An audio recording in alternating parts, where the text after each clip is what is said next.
Hi, welcome to Friday Vespers for May 7th. I think I've mentioned my daddy Joe, my stepdad who raised me here before, and the fact that he was a corpsman in the Navy during both World War II and the Korean War. By the time it came to raising children, he had both a tender and a tough side where maladies and injuries were concerned.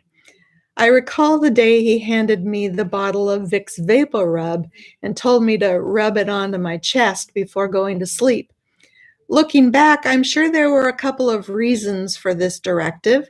You've got to learn to take good care of yourself, and you're a young, growing female, and there are boundaries. I was still a bit too young and too feverish to grasp all of this and just looked up at him and said, "Daddy, you do it," as I sank back onto my pillow. I don't know if it was his compassion or his training that kicked in, but he stepped up in my hour of need and nursed me back to health. But there were other occasions when I saw the tougher side of him. One such time was when we were having a big family Christmas outside of Spokane. My cousin and I had been tobogganing down a hill, and if you know anything about toboggans, you know they're a bit difficult to steer. All we had in our minds was that we had to keep our legs up, hold on tightly, and duck at the proper moment to avoid being decapitated as we went under the barbed wire fence. It was one of those times our mothers were blissfully unaware of our activities. Since you can see that I still have my head, and I can vouch for the fact that my cousin still has hers, you can surmise that we ducked.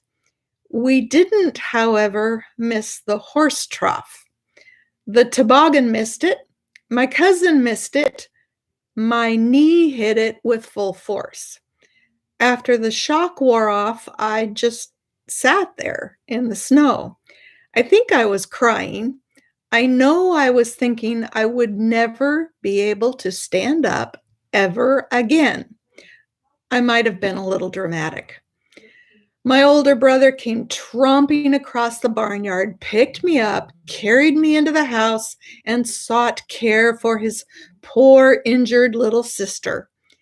Daddy, quite used to my mishaps by this point, and seeing no blood or broken bones, took one look at me and said, "Walk it off."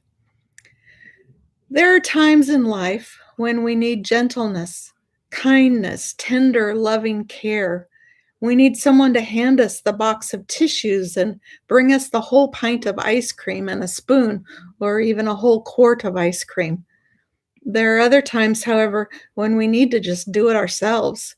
We need to mope and cry and feel bad for as long as necessary, because sometimes our souls tell us that it's absolutely necessary to weep and gnash our teeth, and then we need to take a deep breath and get on with it. Nobody can make us do it. Nobody can really tell us when we're ready. They might want to give us a swift kick in the rear end and spur us on our way. That's not always a bad thing. In fact, it can be a sure sign of love. As long as it's love and care that's the driving force behind their words, rather than impatience. Hopefully, you'll know the difference. If you're having trouble, take a good look at your relationship and the words and the moment and do a little analysis in order to discern the truth of it all. Then, when you're ready to start working through your feelings, get up and go. Dig out that inner strength and ask Spirit to walk with you. You can handle whatever comes next. And if you feel you can't, take a step back and regroup.